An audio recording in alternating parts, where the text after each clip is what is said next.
Hello everybody. Yes, it's daylight. I actually don't work. Okay, so I have two jobs. One is the night shift. I don't work that job today. The other job is a super low budget movie that I'm editing. Super low budget. They barely have money for post-production. But I've got a ton of other stuff going on. And as you'll notice, this camera, I'm not in England, right? The driver's side is not on the other side. It's just the camera that I'm using so that I can see myself. It just reverses everything. So,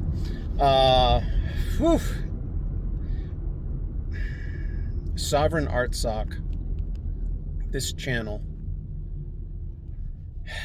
yes, it's specifically about the importance of Artsakh receiving its sovereignty, recognition from the international community, from the United States of America, from democracies around the world. Yes, that's what this is about. But it's also about justice, period. So sovereignty for Artsakh, sovereign Artsakh it's a deeper meaning for me. It's my mission. It's my goal to tell everyone I can through this medium how important that reality is for peace. It's about peace and justice. And so the phrase, this channel, Sovereign Artsakh, has bigger meaning than that one territory. And the reason I'm saying this is the world is at war right now. The world. Not just Azerbaijan and Artsakh, and not just Turkey and Armenia, but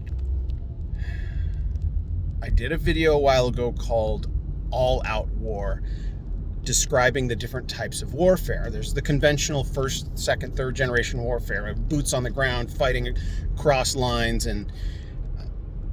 but when you get into fourth and fifth generational warfare, these are new things that come with technology.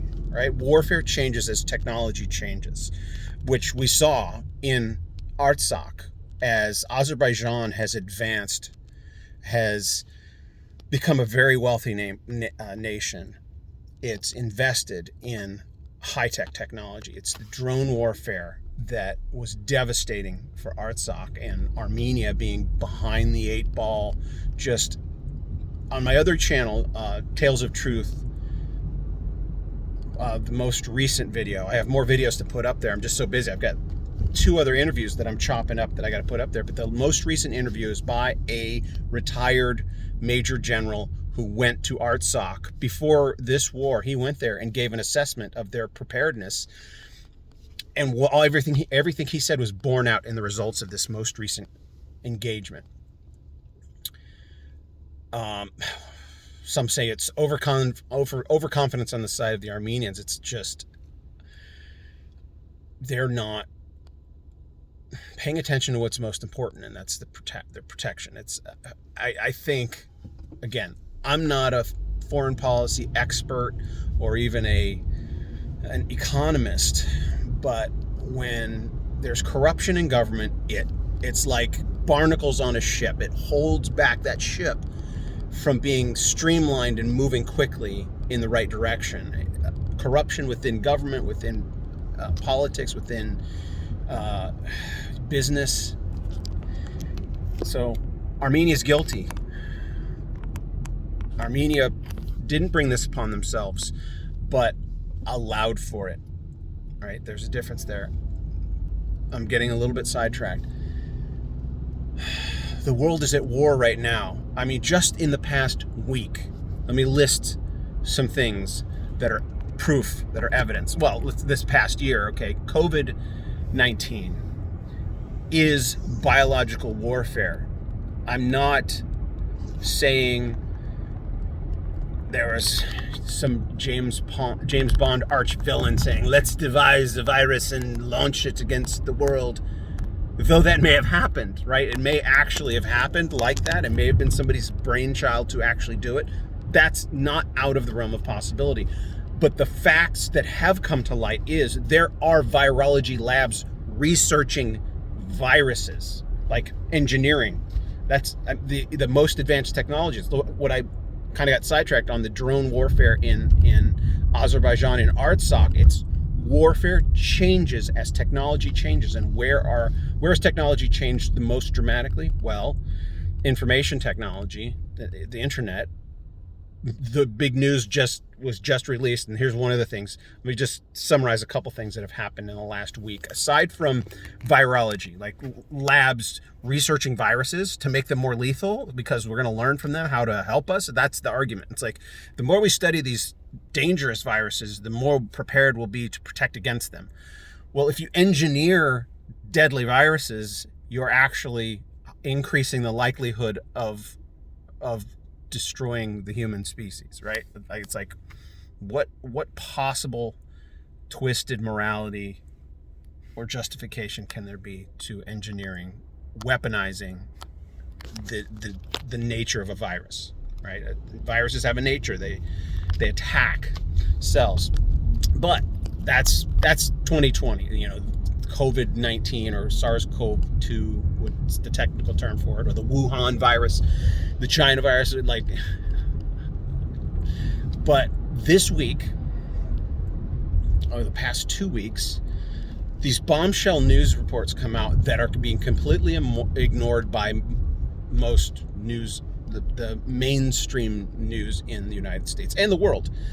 For example, a Chinese economics professor at one of the primary universities that produces communist leadership in China, right? It's a university that is hailed as the university to go to if you want to be a leader in the Chinese Communist Party. Then economics professor gave a speech there where he openly acknowledged the attacks that China has coordinated, concerted efforts to undermine the West, undermine the United States of America, right? When you say the West, we're the top dog. We represent our way of life. Our worldview is antithetical to communism, and they want to build communism. And so their entire modus operandi, their entire vision of leadership is to undermine the West for decades, right? And so he makes a speech openly admitting their successes in working with Wall Street and compromising the elites, having old friends in the highest positions of power in the United States. And it's clear that he's referring to both government and business. And he even referenced that the biggest hindrance to their progress came in 2016 when Donald Trump was president, that they couldn't do anything about him. Wall Street couldn't fix Trump is the words that he used. Wall Street couldn't fix Trump for China, on behalf of China is what he's saying. And then he makes a reference to Joe Biden becoming elected president. One of our old friends, basically saying one of our old friends is coming back to power, Joe Biden. And when he because it's translated, there's subtitles on it, but in Chinese, when he says that, the audience laughs. Like, they're laughing at us. They're laughing at the idiocy, at how simple it was for them to overturn the free will of the people in the United States. They've used media and propaganda to essentially divert everyone's attention from their guilt, from their agenda. Like all of this Russia collusion nonsense. Like, China's thrilled that people are distracted by, like, Russia. Russia's economy is smaller than the state of Texas. What kind of threat could they be to the United States? China's economy is about 2/3 of the U.S. economy. China's up and coming, and they want to take over the world. Okay, so that's one thing that had this. And so this video was taken down by the Chinese, but it's too late. It's already been leaked out and going viral. Another thing that came out just like 2 days ago, or yesterday even, was a list of like 2 million Chinese communist influencers around the world at high levels in corporations and businesses and government around the world. In other words, their tendrils reach throughout the globe. And a California congressman was just outed as having relations with a Chinese spy, and then today, or maybe it was yesterday, the news broke that the U.S. over the past several months, or mid-year, the largest cyber attack on American government institutions like the Department of Treasury, the executive office, that we've been attacked. Okay, so we are at war. We're at war with China. China is at war with us. We're fast asleep, but we better be waking up. The reason I'm saying that here on Sovereign Artsakh is because that affects everything.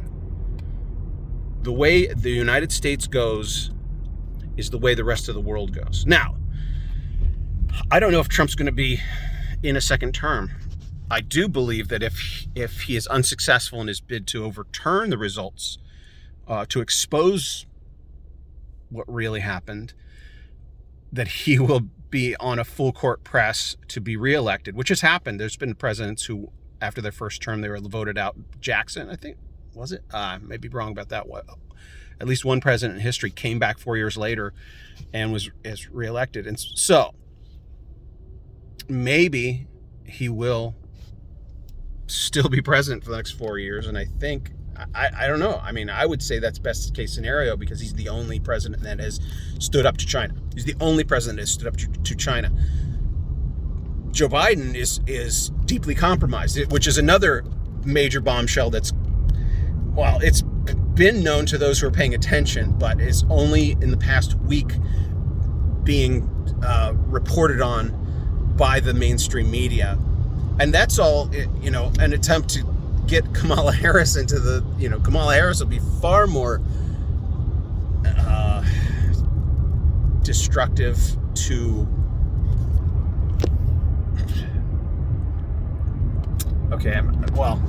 she's the most liberal senator with the most liberal voting record, and which means freedoms that all right, I'm not going to complete all those sentences. I don't want to go in that direction. But what I'm saying is, there's a possibility that if Joe Biden and Kamala Harris come into office, that they'll pay attention to Artsakh, right? They'll pay attention, and they're talking about, like, I think Samantha Power, who was the greatest hope for Armenian genocide recognition during the Obama administration, 8 years, which it never happened. And she apologized after the fact, but maybe she'll get into a position of power again. Something's been offered to her, like to head, foreign aid, the department that is responsible for sending foreign aid or whatever. But having her in a Joe Biden administration might lead in the right direction for Armenia and Artsakh. I think that whether or not President Trump has a second term, if he doesn't get this second term right now, he's not going away. He's going to fight. There are legal battles raging right now, but there are legal battles that will be raging, in particular about the election. That's the thing that needs to be corrected and cleaned up. Well, I've babbled on. I don't know if I've been coherent at all, but all I have to say is, yes, Armenia is at war. They're being attacked by Turkey. But the entire world, the United States, is being attacked. So the world is at war. We're actually in World War III right now. We are, because warfare changes. Just because there aren't boots on the ground and bullets firing back and forth here on our soil doesn't mean we're not being viciously attacked, and it's a takeover attempt. Share this video, subscribe, comment, and click the like button and the notification bell. Oh, and subscribe. Where am I going today? Just driving along the freeway here. Let me give you some of the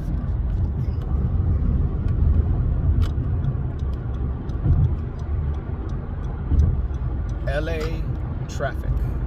I'm actually in LA County, but I'm heading eastward right now. If you can read backwards, I think everything's probably reversed for you if you can read anything. All right. Thank you all. Subscribe.